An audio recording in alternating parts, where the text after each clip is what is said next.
Nabi lagi duduk bareng teman-teman muhajirin, terus Nabi bilang gini, akan lewat di depan kita seorang laki-laki min ahlil jannah, dia itu ahli surga. Dijamin masuk surga. Orang-orang muhajirin mendengar itu nggak ngomong, kan kami juga ahli surga. Nggak ngomong gitu, ini saking humble-nya orang muhajirin. Coba kita kalau di antara mereka, ya Rasul, kami maksudnya. Kan orang muhajirin dijamin surga juga kan? Tapi saking low profile-nya mereka, pas Nabi bilang, tunggu ya bentar lagi ada ahli surga yang lewat. Ada laki-laki yang lewat dan dia itu ahli surga. Kaum muhajirin nunggu. Lewatlah seorang laki-laki Ansor. Nggak dikenal namanya, setelah cerita ini baru muncul namanya Abu Tolha. Tapi sebelumnya dia nggak punya nama karena nggak ada sahabat yang kenal. Laki-laki Ansor lewat. Pas dia lewat, sahabat nanya, itukah ya Rasulullah? Ya kata Rasulullah. Mereka kagum, Masya Allah, beruntung banget dia. Hari kedua, gitu lagi duduk bareng dengan mereka, muhajirin, Nabi bilang, tunggu ya, bentar lagi ada laki-laki lewat dan dia itu ahli surga loh. Mereka nunggu, mana. Lewat lagi laki-laki yang sama, itu ya Rasulullah, ya kata Rasulullah. Hari ketiga gitu lagi, itu ya Rasulullah, ya kata Rasulullah. Akhirnya salah satu di antara muhajirin ini, ada muhajirin junior. Muhajirin junior di sini artinya dia teen, ABG, anak remajanya muhajirin. Namanya Abdullah bin Amr bin As, anaknya Amr bin As. Mungkin usianya masih 12 tahun, 13 tahun, 14 tahun, masih SMP lah. Tapi anak SMP di zaman dulu itu belajarnya pengen dapat surga, bukan pengen dapat ijazah. Beda yang madrasah Nabi sama madrasah kita ya. Madrasah Nabi belajar untuk masuk surga. Kita belajar untuk masuk kampus. Dua-duanya bagus, tapi beda level. Kita nggak menjudge siapapun, karena itu prinsip dakwah saya, no judgment, respect to other. Cuman levelnya beda nih. Kalau madrasah mereka belajar untuk masuk surga. Nah, Abdullah bin Amr bin As, anak muda yang usianya belasan tahun ini, pergi ke ngikutin laki-laki Ansor tadi sampai ke rumahnya. Terus dia bilang, ya Fulan, saya lagi ada masalah di rumah sama bapak saya. Boleh nggak saya nginap di sini 3 hari? Oh ya boleh. Nginaplah di situ. Jangan menghakimi sejarah ya. Kok dia bohong?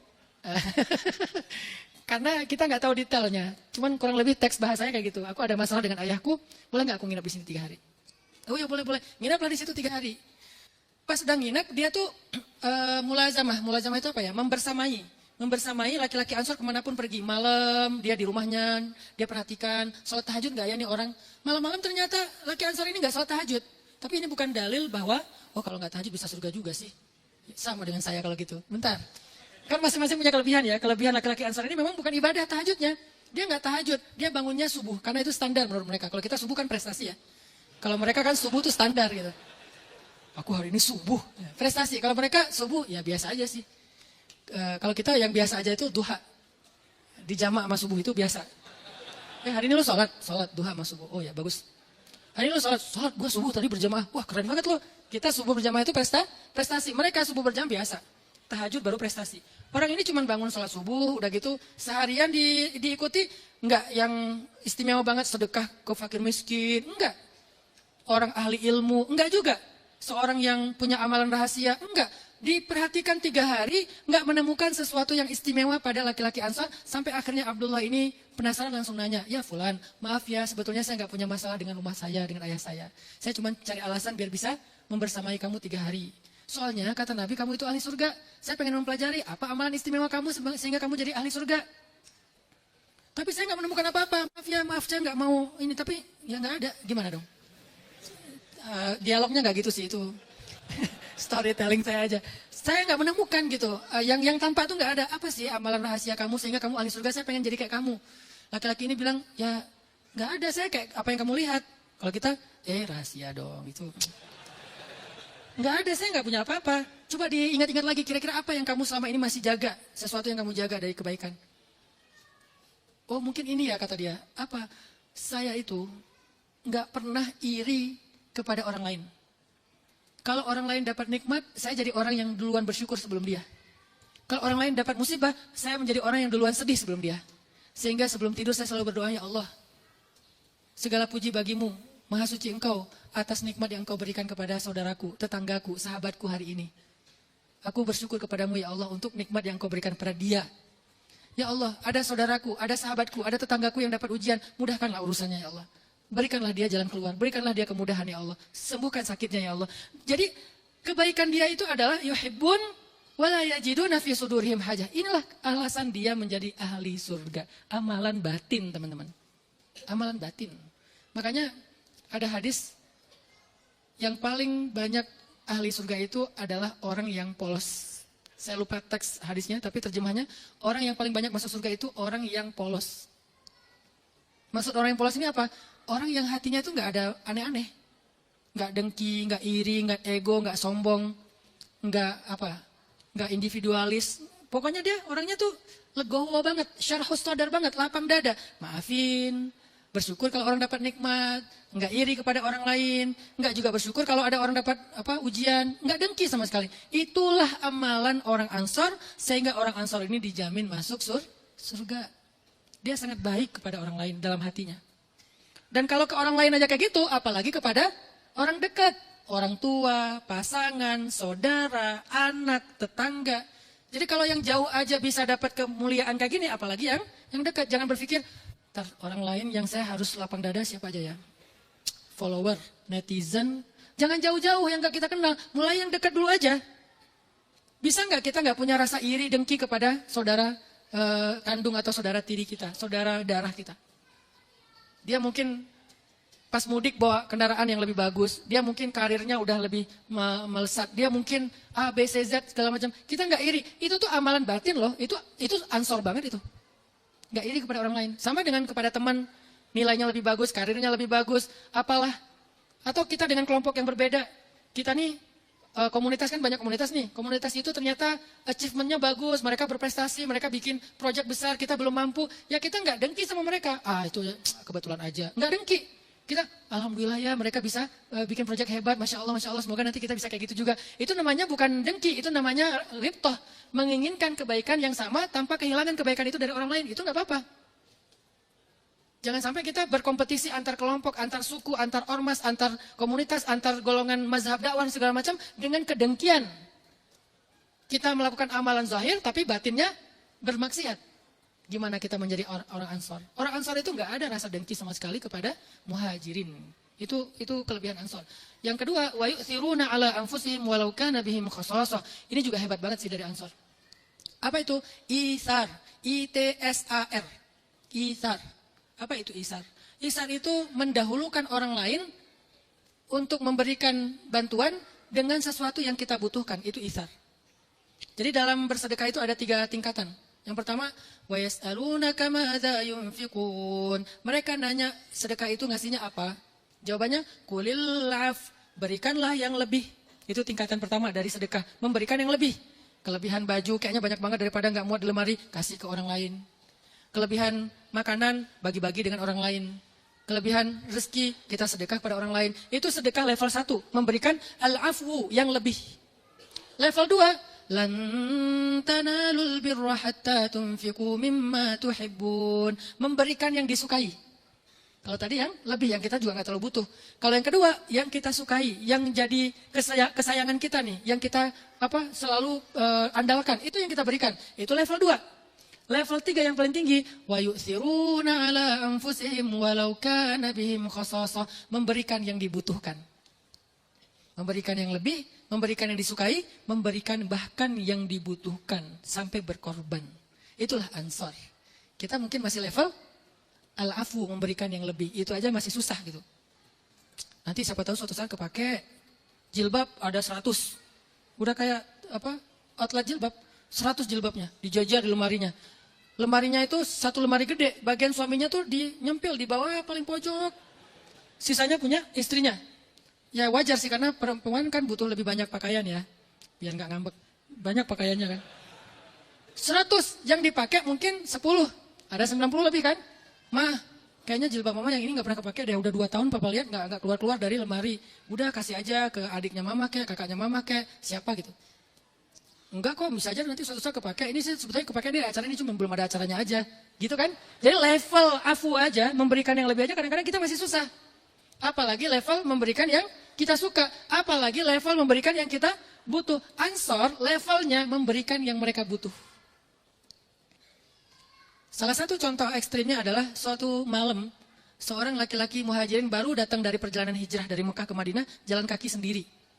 Setelah beberapa hari dia perjalanan, dia belum makan, dia cuma minum aja, lemes banget, capek banget. Dia datang ke Rasulullah, ya Rasulullah, saya lapar, saya lemah, saya nggak ada tempat berlindung, saya baru datang dari hijrah. Kemudian Nabi bilang, ya udah coba cari makan di rumah istri-istri saya. Akhirnya dia pergi ke rumah-rumah istri Nabi, balik lagi ke masjid. Ya Rasulullah, saya udah datang ke rumah istri-istri Nabi. Terus gimana dapat makanan? Nggak ada, di rumah istri Nabi nggak ada makanan. Saking prihatinnya Rasulullah, di rumah istri beliau nggak ada satupun yang menyimpan makanan. Sederhana banget hidup Nabi.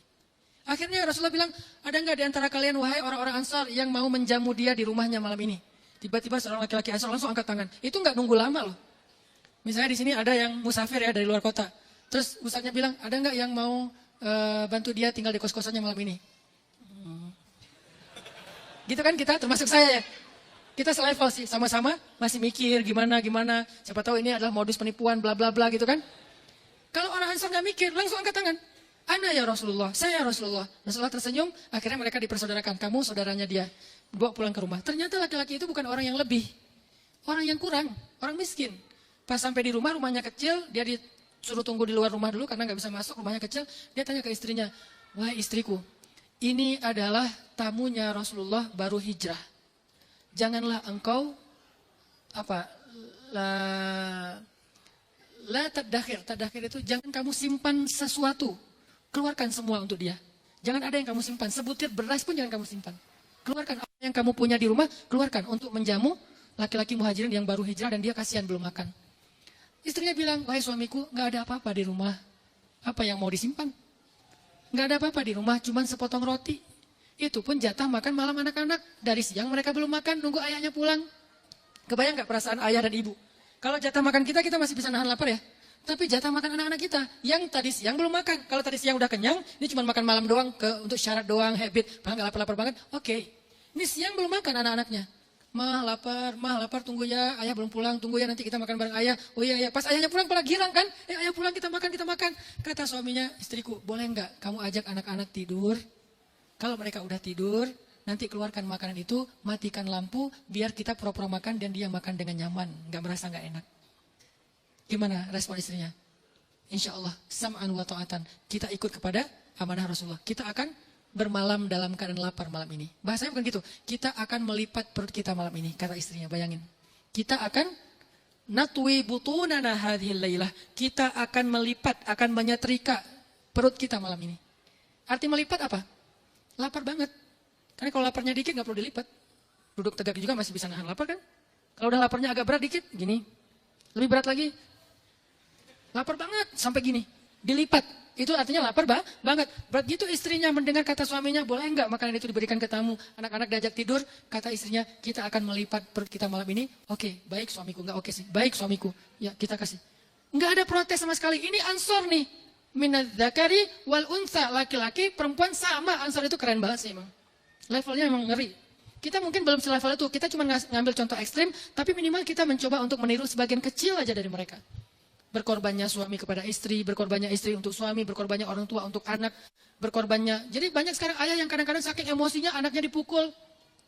Kenapa nggak berkorban sedikit untuk anak? Nggak usah emosi, sabar, mengalah demi anak dan seterusnya. Lapar dikit nggak apa-apa demi anak. Itu kan ansor. Dan itu jihad yang luar biasa ketika kita rela berkorban untuk orang lain yang kita juga butuh. Nggak usah jauh-jauh orang lainnya, yang di rumah kita aja dulu. Atau kalau di jalan tuh berkorban jalan deh, kamu duluan nggak apa-apa. Cuma berkorban sekian detik. Nggak. Wah, mobil penguasa jalan A sama penguasa jalan B, dua-duanya beda merek tuh, dua-duanya kayak lomba siapa yang masuk duluan. Akhirnya rame, ngeluarin pistol, ternyata airsoft gun. Kan ini kan nggak ada ansor-ansornya ya, nggak ada yang mau ngalah kan. Ansor tuh ngalahnya segitu loh. Kita ngalah berapa detik sih, udah dia duluan. Akhirnya kita nyusul. Cuman ngalah sekian detik doang. Berarti kita isar detik. Mengorbankan detik yang kita juga butuhin. Cuman segitu doang. Memang yang besar itu bukan detiknya sih, egonya. Yang berat itu bukan waktu, durasi, sekian detiknya. Egonya yang berat. Dan Ansar udah selesai dengan isu ego itu, udah selesai mereka. Sehingga akhirnya anak-anaknya pada tidur, sama ibunya dibujuk. Mereka lapar, tidur. Istrinya nyiapin makanan itu, ditaruh di ruang tengah, matiin lampu, baru laki-laki muhajirin diajak masuk ke dalam. Setelah masuk ke dalam, laki-laki muhajirin ngira bahwa mereka memang nggak punya lampu karena orang miskin juga. Ya udah makan bareng-bareng. Duduklah mereka makan bareng. Laki-laki Ansor ini kecap-kecap seolah-olah ikut makan. Enak ya? Oh alhamdulillah, ya masya Allah. Padahal nggak makan, masya Allah. Laki-laki muhajirin makan dengan nyaman karena merasa ikut makan bareng. Beres makan, nyalain lampu, mereka siapkan selimut terbaik, tidurlah laki-laki muhajirin di rumah Ansor. Allah kagum dengan laki-laki Ansor, turunlah air ini. Jadi ayat ini tentang dia. Bukan ayat duluan baru dia amalkan. Tapi dia amalkan dulu baru turun ayat, bayangin. Kita udah jelas-jelas ayatnya masih susah ngamalin. Orang Ansar itu bukan turun ayat dulu baru mengamalkan. Menurut surat Al-Hasyr ayat 9, kita harus isar. Ya udah kita amalkan. Enggak. Mereka lakukan dulu, turun ayat untuk memuji mereka, baru kemudian jadi teladan bagi orang setelah mereka. Kan dahsyat tuh. Allah akhirnya ngasih tahu ke Rasul lewat malaikat Jibril. Malaikat Jibril malam itu juga datang ke Nabi. Besok paginya dia dipanggil oleh Nabi. Nabi mendoakannya dengan doa yang sangat panjang. Sehingga dia juga dijamin surga sekeluarga. Suaminya, istrinya, anak-anaknya min ahlil jannah. Semuanya ahli surga. Itulah Muhajirin dan Ansor. Itulah my way yang kita pengen bangun dalam kehidupan kita. Terinspirasi dari Muhajirin maupun Ansor. Mudah-mudahan dengan inspirasi hijrah dari dua golongan ini, kita setiap hari punya semangat untuk, oh hari ini saya lagi diberikan kesempatan jadi Muhajirin. Oh hari ini saya lagi diberikan kesempatan jadi Ansor. Apapun itu yang penting antara dua. Muhajirin, Ansor, pagi Muhajirin, malam Ansor, pagi Ansor, malam Muhajirin. Pokoknya ambil peran, ambil spirit dari dua golongan tersebut. Barakallahu fiikum.